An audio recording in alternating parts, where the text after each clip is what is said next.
That is so close for comfort.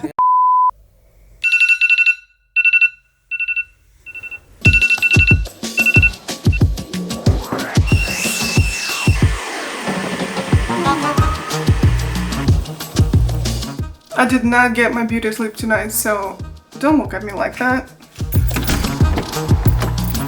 We are going to the Everglades.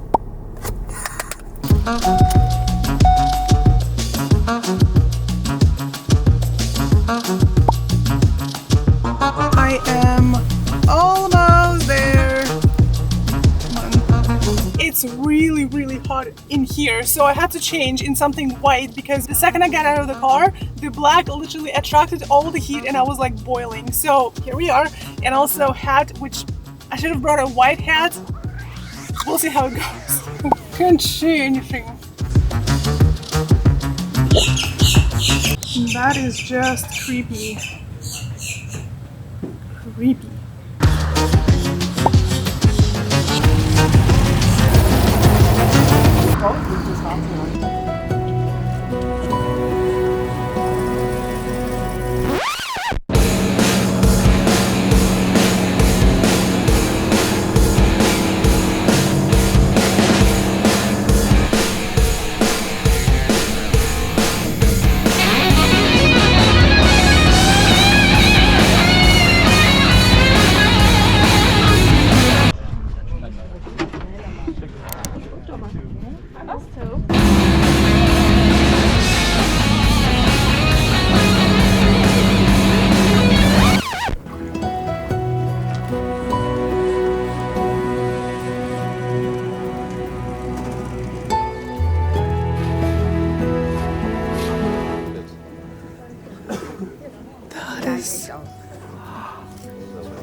That is so close for comfort. It likes that camera. That is so close. So close. No, don't do that. Are you hungry? Sure, offer yourself, why don't you? Likes Chinese food. Korean food. Whatever. Literally this close. No way. Come on.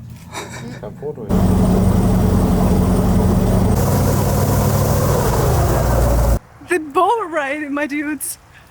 The gator, how close he was to me. My heart started to race rapidly, and I've seen gators before. Like, I lived in Florida for almost a year now, but when he just like moved ever so slowly towards me right at the spot, that was intense. He's just like free walking.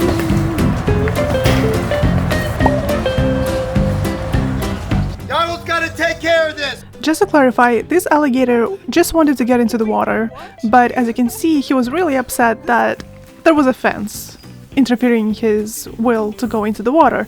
So the rangers were trying to just redirect him into the water so that he could just leave.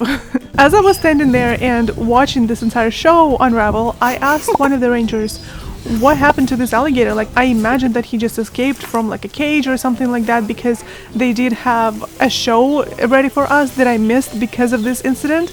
And she just said, "No, what are you talking about? They live here. It's their property, like they're just chilling." After about 20 minutes of struggle, 3 very dirty and stinky park rangers, the alligator was safe in the water. This gator was giant! Are you kidding me? And it was so close to me. Like, I have never seen gators this close and that giant. I'm starving at this point, and I have... Oh no, there's nothing here. Nothing works here. There's literally no reception. The idea of consuming an apex predator was wild to me, not because it's kind of gross, but because I was worried that those are endangered species and that would be insane if somebody was to actually cook them. But then I found out that American alligators are actually not endangered at all, and so I have decided to have the full Everglades experience. Okay, so I have tried a gator before, but I have never tried frog legs before, ever. So I was told that the best way to have it is with some lemon and hot sauce. So let's do that.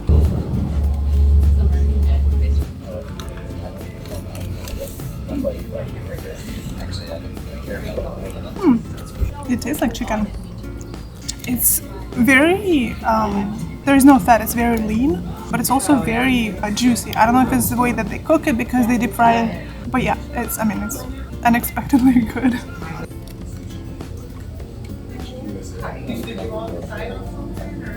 See, like the gator is a little bit more chewy. It's also reminding me of chicken, so it's, you know, kind of chicken, maybe turkey, a little bit, but it's a little bit more chewy than the frogs are. Okay, so here's the problem. I had an entire thing mapped out in Google My Maps so that I could see visually where I'm going, but there's absolutely no service almost anywhere here. I was barely able to send a message to my mom. That's it. And even that went through very slowly, very long, and, you know, took a while. So I guess we're just driving, because as much as there is no service, there's also not many places you could wander off of. It's basically one very, very long road that was built on top of a third of a state, basically, that is all just swamps. So yeah, and down this road you go, and I don't think you can just really get lost, but I did have plans, so I don't know how that's gonna happen now. It's already 1:30 p.m. right now, hoping to get things done by 6, by the sunset. Alright, so the previous lunch-ish kind of place was like just bite-sized versions. You saw like it was not much, so I'm still hungry. It is almost 3 p.m. so I'm kind of like short in time because I only have like until 6, maybe 6:30 out here before I have to head home because it's dark and you can't see anything. So we're gonna quickly get some Gator Tacos, hopefully. I am in this place called Gator Grill, and it's been recommended by many people that has been in Everglades, so it's like a popular place.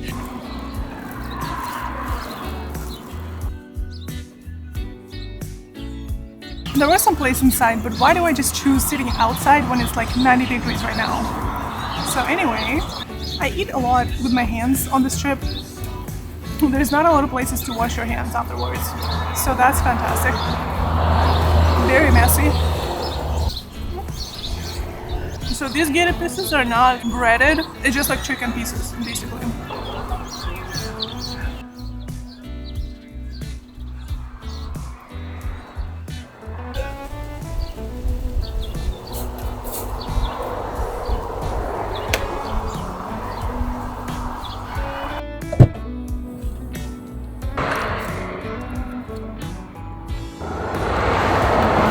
I did have napkins somewhere, I just don't know where.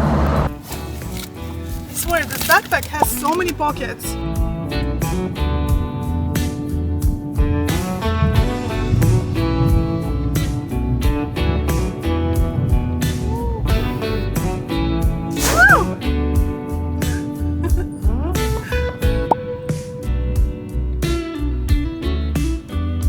Alright, so we have arrived to the Ernest F. Cole Visitor Center, and from here to the very southern point of the Everglades, which would be the Flamingo Visitor Center, it's only 1 hour, but on the way there's a lot of little hikes that people like to take, so hopefully I'll be able to be done with it before sunset. The reason the Everglades National Park is so special and important to conserve is because it provides habitat for threatened species like Florida panther, West Indian manatees, American crocodiles, and alligators. It's a sanctuary to more than 360 species of birds during winter migration, and it is one of the only places on Earth where alligators cohabit with crocodiles. Finally entering into the Everglades. I finally arrived to Anhinga Trail. The vegetation of the Everglades is also remarkable. On this swampy land you can find anything from palm trees to pines to birch trees and many other plant species that learn to live in harmony in this environment. The change in elevation of just a few inches can drastically affect the landscape in this land and the vegetation that can grow in these wetlands.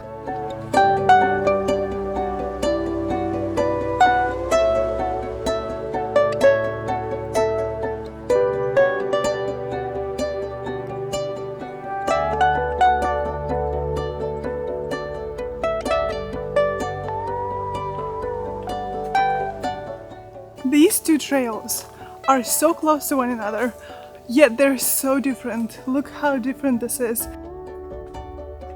Oh my gosh, this does get pretty tight, and there is nobody here. I'm literally the only one on this trail. Wow! What the heck is this? Oh, I want to touch it. Wow! That is a giant tree.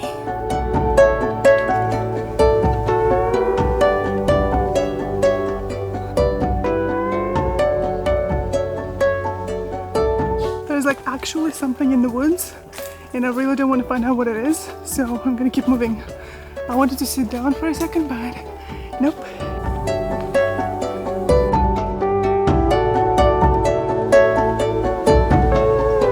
Not gonna lie, on a hot day like today, I really want to dip into that water, but I also want to survive, so maybe not. I've just arrived onto the Pinelands Trail, and I'm literally the only one on the entire parking lot, which means I'm gonna be the only one on this trail.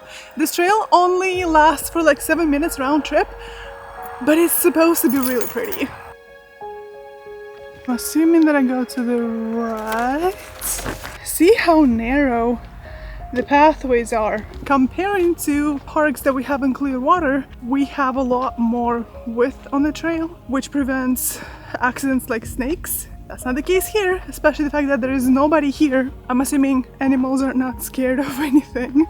So, okay.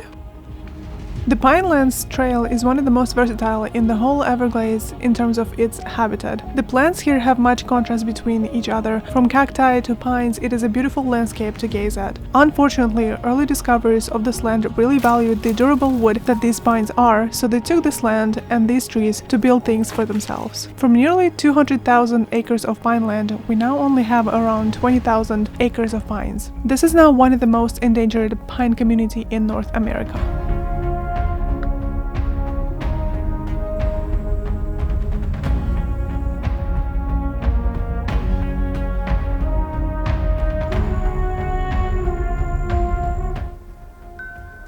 I'm so grateful for my car. She got me through so much, like literally years and years of places that I've been.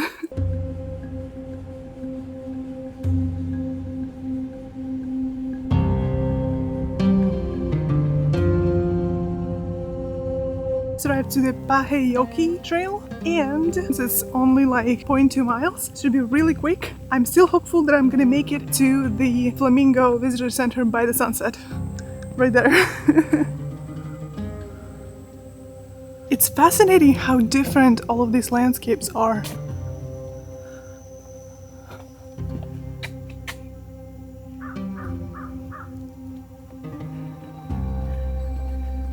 Oh.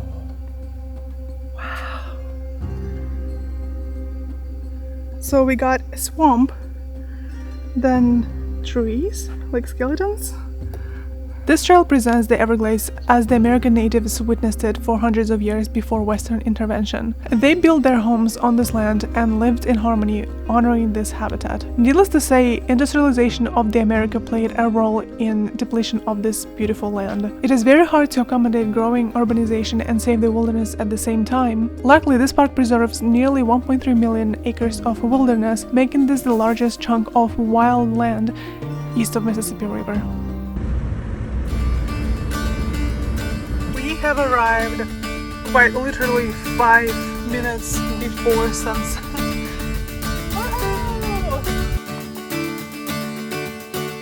Unfortunately, the Flamingo Visitor Center was temporarily closed for renovations, and they did build a temporary building to function as the Flamingo Visitor Center, but even that building was closed by 5 p.m. So I just chilled by the water, watched the sunset, and drove back in the darkness. Yesterday, when I was getting ready for this trip, I had this like moment of anxiety when I was like, oh damn it, do I really want to go? Like getting myself out of the comfort zone. But I'm glad that I did. Like you step over this comfort zone, and then everything just opens up for you. You know, I'm honestly fascinated by the idea that there is absolutely no reception here. It's literally just people put a lot of effort into creating these roads, literally building them on water, so that people could access these locations and see this beauty of this park. And so they didn't even worry or think about the reception, so you don't even have any kind of impact from any kind of radiation that comes from all the freaking cell towers or anything like that. It's like, this is pure freedom. It's like there is nobody that would reach you even if they wanted to, and there's only SOS service. Like, my phone is showing SOS service, so I guess like there are satellites, and if you are in real emergency you can ask for help. But other than that, like, no, you're literally in the wilderness, and I'm in this wilderness sitting in my car comfortably right now, riding home. Like, that is crazy. That's fascinating to me. I love that. I love the fact that there are places in this world where nobody can reach you, basically. Also, I am very glad that I am in my car, because the amount of bugs that is on my windshield after the sunset is insane. You know that sound, like sound of the rain hitting the windshield? Like, that's literally the amount of bugs that I'm catching with my windshield. It's crazy. And I'm trying to wipe it off. That's how I know it's not rain, is I'm trying to wipe it off and it just like smudges like a bug would. They would eat you alive if you are there.